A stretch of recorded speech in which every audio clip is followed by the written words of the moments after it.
The best way to explain this is with an example. Early 2016, Fiat Chrysler automobiles recalled over 1 million vehicles due to a new shifter design called the rocket switch gear shift. And what this shifter design does is you press this button here, and then you click, click, click, and it shifts through the gears in that way. But then the shifter always returns back to the center position, right? The only indicator that you have of which gear you're in is that the PRN, it'll be illuminated by a light, right? But there's no positional feedback. So, you're getting some indicators of which gear you're in, so what's the problem? Why the recall? What happened was people were getting out of their cars thinking the shifter was in park to have the car drive off without them. Oh, no. And this led to at least 100 crashes, 40 injuries, possibly worse, though we can't prove that. Chrysler's official response to this was, gear selection is conveyed to the driver by multiple sets of indicator lights, not gear selector position, and unless due care is taken, drivers may draw erroneous conclusions about the status of their vehicles. Which is a fancy way of saying driver error. It's your fault, right? It's not our fault that we designed this badly. And it's like classic bad design, right? If you're making something and the people you're making it for don't understand how it works, that's not their fault, right? But that's a classic mistake that a lot of designers make. It's hard sometimes, right? You make something you think is really cool, and then you put it in front of people and they just don't get it at all. It stings. But over time, you get desensitized to that pain, I guess, and you really just start to approach it as solving problems, almost like crossword puzzles or something. So anyway, Chrysler's fix was to implement additional warnings and to encourage people to please read their instruction manual for their car. Will this fix the problem? No. Of course not, right? Because the problem is not that people aren't reading their owner's manuals. The problem is that people are accustomed to positional feedback when changing gears. And this is feedback that doesn't require you to look at the gear all the time to see which position is in and which gear you're in. And this is a well-established convention that's been around for more than 50 years, right? This has been around for so long, it's like etched into the public consciousness now. So you can't just change a convention like this and expect everything will be all right, because people have these sets of experiences built up, and they take those experiences into this new thing that you're making, and that's how they expect it to work, based on their previous expectations. And that's what a mental model is. An internal representation of an external reality based on learning and experience. So it's sort of like a cognitive shorthand.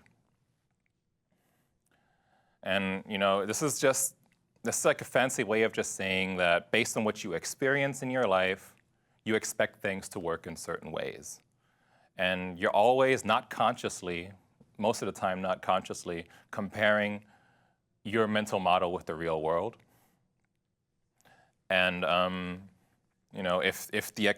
if the way something works lines up with your expectations, you'll understand how to use it. And if it doesn't, you will struggle. When it comes to mental models, there's two things to differentiate. There's the system model and the interaction model.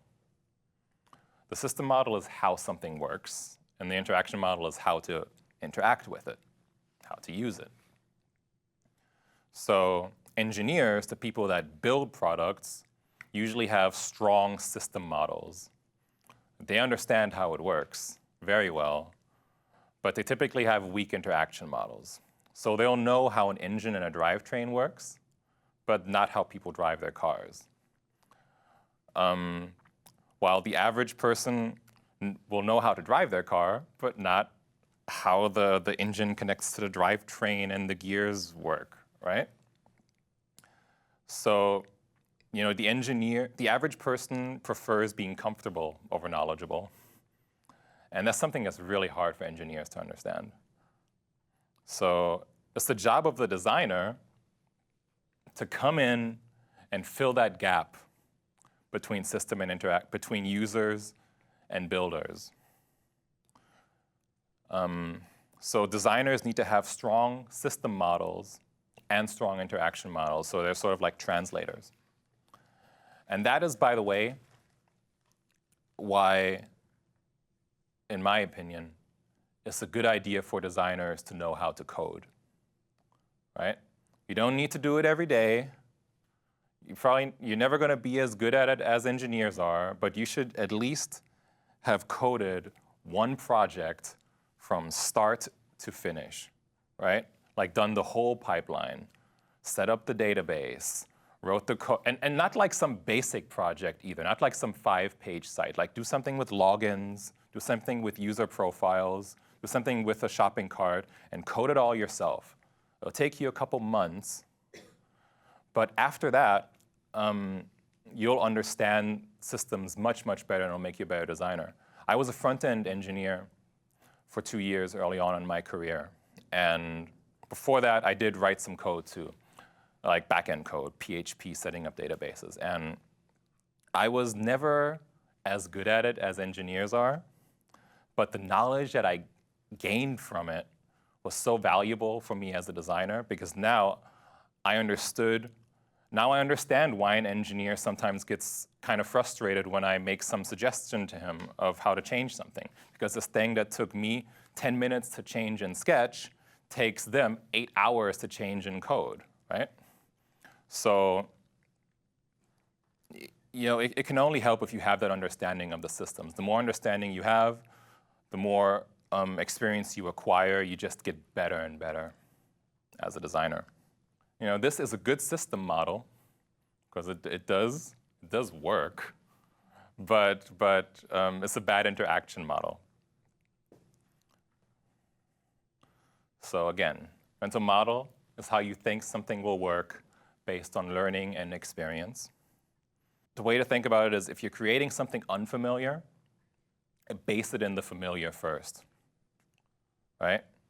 This is the original iPad Notes app. There's no reason why there has to be simulated leather here or 3 torn off pages here at the top, right? There are no pages on this screen. But when the iPad came out, it was such a completely new paradigm that people, hey, can I have your notepad real quick? Right? So when it first came out, it was such a paradigm shift that we had to take an analogy from the real world and transfer it over to this digital world, right? So the iPad approximately has the form factor of this, right? So it has about that shape. And then if you make it look kind of like this, your brain makes the connection, oh, this is a note-taking app, right? Thank you. Same thing with the address book. There's no reason that there needs to be simulated pages here in the address book, right? There's no point for that, except that it helps people make the connection from their physical address book that they've been using for many, many years to this new digital address book. Of course, the classic basing something in the familiar metaphor is the desktop, right? When computers with graphical user interfaces first came out, it was totally new, right? Nothing like that had ever existed before. So there was a real challenge there to explain to people how to use this. And the analogy that they came up with is, well, let's use office metaphors. This is the top of your desk, These are files. These are folders. Here's a trash can that you can put stuff in that you don't need, right? So that metaphor served us well for a long time. There's some debate in the industry now about whether it still makes sense to do it that way. But it served its purpose of taking people, helping people make that cognitive leap. Or of course, an even more classic example of mental models. This is one of the first cars. What does it look like? Looks like a carriage without a horse, right? Because if someone had rolled in with a brand new S-Class or something, that would have just broken the frame of people. It would have been too far ahead of its time. Instead, they bring out this, and then people can make the connection, oh, this is like a carriage, but it doesn't have horses, and it also has lights. Oh, I get that. And then after that, you can start evolving that paradigm, right? So mental models can evolve over time. Like once you've done some work to take people into a new paradigm, once people have understood that this is a screen and you can tap something and something happens, right? Once people have understood that, you can then evolve that paradigm, right? You don't need the leather anymore. You don't need the pages.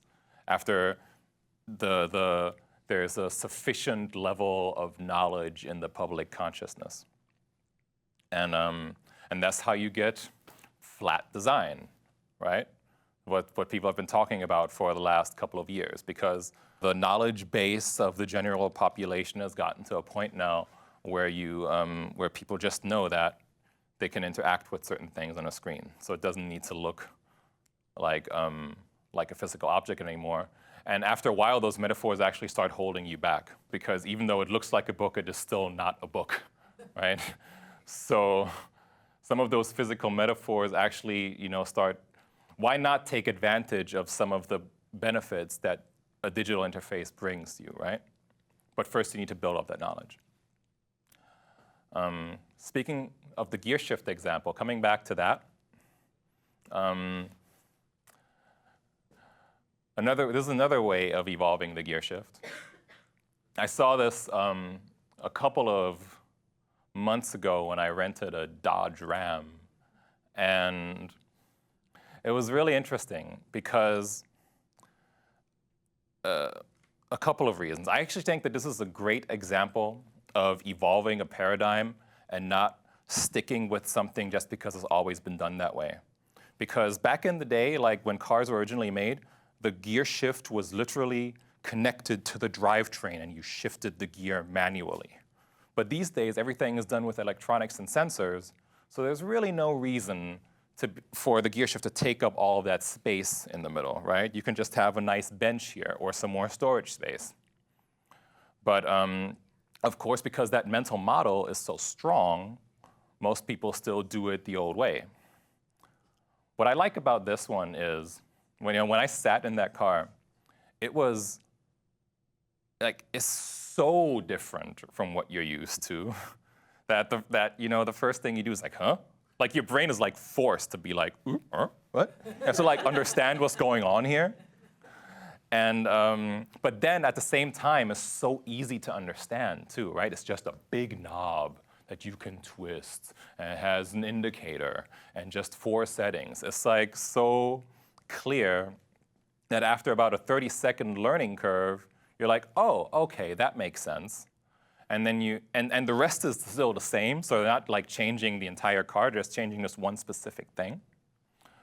So that is something that works really well and is a great example of focusing on goals versus just the steps of doing something. And that sort of brings us to this idea that, you won't always be in a situation where you're creating an entirely new paradigm, very rarely. But when you are, you got to make sure that you teach people well, and you got to make sure that it's much better than what they're used to, right? a gear shift that looks just like a regular gear shift but doesn't move positions, that's not much better, right? And what I love about this example is this is an ad for the original iPhone. And the iPhone was a completely new thing when it came out. And this ad is literally teaching people how to use an iPhone, right? Because it had never been done before. It's so good. OK, so the takeaway is, if a mental model matches the behavior of an interface, right? So if it works the way that you think it's going to work, you're going to understand how it works, right? And so when you're designing for this, if you understand people's mental models, you can make better design choices, and which enables people to understand what you're designing more quickly and make better decisions. Questions? Going back to the mental model with the car and the drive knob, Yeah. what makes those interactions more useful than the other driving without the positional feedback, if that was the issue for the other one too? Yeah. So the reason that I think is more, from an actual interaction standpoint, it's not like a quantum leap like the iPhone was. But when you think about space allocation in a car, right? Why does there need to, if the drivetrain isn't connected to anything if the gear shift isn't connected to anything physically, that's right beneath the car, there's no real reason for it to be there and take up a square foot of space. And you've seen a lot of car makers trying to solve that problem in different ways, right? Like the Prius has a little tiny gear shift at the top. So I think the benefit of this particular design is that it frees up space in the middle. And as cars are getting more and more high tech and are adding more and more functionality, space is a premium. So turning the gear shift from something that's this big into something that's this big, while still retaining the essential usability of it, I think that's a big win. Have you noticed that people's mental models may differ depending on their culture, their country, even demographics like gender? And if so, how does a designer even begin to figure that out? Yeah. Well, yeah, a mental model is always based on an individual's experiences. So, if you've never seen a gear shift before, you're not going to know how to interact with it, probably. So it's totally true that it's dependent on people's experiences. And the way you go about finding out about this stuff is research. So user research, which is coincidentally something that we're covering in segment 3, about how to do good research, because it's all about understanding who you're designing for. As you're going deeper into understanding how these people that you're trying to solve problems for, you'll automatically uncover their expectations and their mental models of things, and that's how you design for it. So the cornerstone of every effective design is solid research.